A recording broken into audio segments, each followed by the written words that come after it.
सरकार पेली दे बाप आप बिना टिकट गाड़ी नीचे फेंक दूंगा तू सरकार। और अब बात ज्ञानवापी की कर लेते हैं। आज वाराणसी में ज्ञानवापी के 2 मामलों में सुनवाई हुई।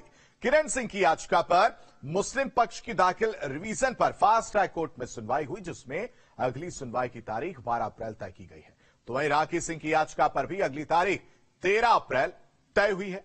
2 याचिका पर सुनवाई हुई और दोनों ही मामलों पर तारीख तय कर दी गई है। कोर्ट में क्या क्या हुआ, ग्राफिक जरिए आप समझिए। राखी सिंह ने मजार के दावों को चैलेंज किया और मुस्लिम पक्ष की रिवीजन याचिका पर सुनवाई हुई। 13 अप्रैल को अब अगली सुनवाई होनी है। रिवीजन पर 12 अप्रैल को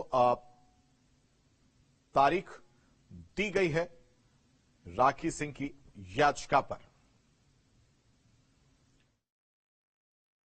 राखी सिंह की तरफ से आने वाली तारीखों पर कई फैसले ऐसे जमा किए जाएंगे और ये भी दिखा दिया जाएगा कि मजार के विपरीत एक अच्छा इतिहास न्यायालय के सामने मौजूद होगा और ऐसी परिस्थिति में उर्स करने की या किसी तरह के इस्लामिक रिचुअल को परफॉर्म करने की ज्ञानवापी में अनुमति नहीं दी जा सकती। ये बहुत ही महत्वपूर्ण मुकदमा होगा और इसमें हम इस कोशिश करेंगे कि इस मुकदमे को जल्दी खारिज कराएं।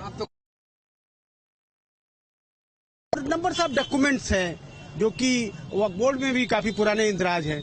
तो आपका ये कहना है कि तब मस्जिद का कोई हिस्टोरिकल वो नहीं है, सही नहीं है। नंबर सब कागज है, मजार है, वो कमीशन में भी दिखाई गई है।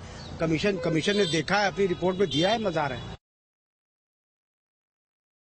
जहाँ तक साक्ष्यों की बात है, बहुत स्पष्ट है। सत्य को झुठलाया नहीं जा सकता है। स्पष्ट तौर पे वो मंदिर है, था और रहेगा। एक एक पत्थर वहाँ का ये गवाही दे रहा है। ये जब कमीशन हुआ था उस दौरान भी हम वहाँ मौजूद थे। चाहे ऊपर से नीचे तक तथाकथित मस्जिद जिसे कही जाती है उसकी दीवारों पे हिंदू साक्ष्य मौजूद हैं। इसके बाद भी अगर विरोधी पक्ष कहता है कि यहाँ पे मस्जिद है तो हमारे समझ के बाहर है। लेकिन मैं ये विश्वास रखता हूँ कि अदालत में जो भी फैसला आएगा हिंदुओं के पक्ष में फैसला आएगा। हमारे साथ अंजुमन इंतजामिया के वकील मौजूद हैं। ताई साहब, क्या आप लोग क्या तर्क रखे हुए हैं? आपको कैसे लगता है कि ये जो फैसला फास्ट ट्रैक कोर्ट ने दिया है, ये आदेश दिया है, वो तर्कसंगत नहीं है? देखिए, फास्ट ट्रैक कोर्ट ने हमारे ऑर्डर 711 की प्रार्थना पत्र को जो निरस्त किया है, उसमें जो निरस्त करने का रीजन दिया है कि साहब इस पर places of worship act, Waqf act और भी जो बहुत से लॉ हैं वो अप्लीकेबल नहीं है। एविडेंस से तय किया जाएगा। इसी के संबंध में हम लोगों ने रिवीजन दाखिल किया है कि नहीं साहब, इस प्रकरण में Waqf act, places of worship act completely applicable है और इस पर हम रिवीजनल कोर्ट में जोरदार बहस करेंगे। अब वो उम्मीद है कि रिवीजन हमारा स्वीकार होगा। 711 में किसी सबूत की आवश्यकता नहीं होती, लॉ की आवश्यकता होती है और लॉ बहुत क्लियर है, हाई कोर्ट से लेकर सुप्रीम कोर्ट तक। देखिए, places of worship act, Waqf act, section 9 CPC और तमाम कानून का हवाला देते हुए लिमिटेशन एक्ट एक याचिका 7/11 की दाखिल की गई भगवान आदि विशेषकर विराजमान मामले में। एक लंबी बहस के बाद में उसका निस्तारण हुआ। निस्तारण के में एक डिटेल्ड ऑर्डर आता है। उस डिटेल्ड ऑर्डर के अंदर एक एक रीजन कोर्ट ने मेंशन किया है कि प्लेस ऑफ वर्शिप की एप्लीकेबिलिटी से ये कैसे बाहर आता है।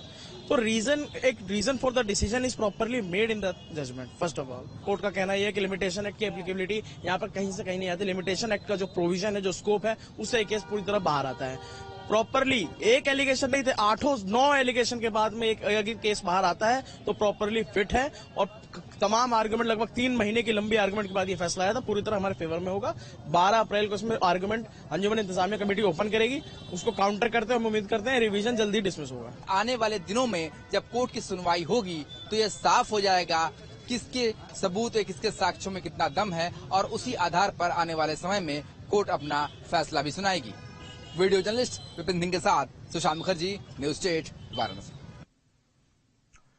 और वहीं उत्तराखंड में लव जिहाद के बाद अब लैंड जिहाद का मुद्दा गरमा गया है। बीजेपी विधायक शिव अरोड़ा ने सदन में जनसंख्या असंतुलन और मुस्लिम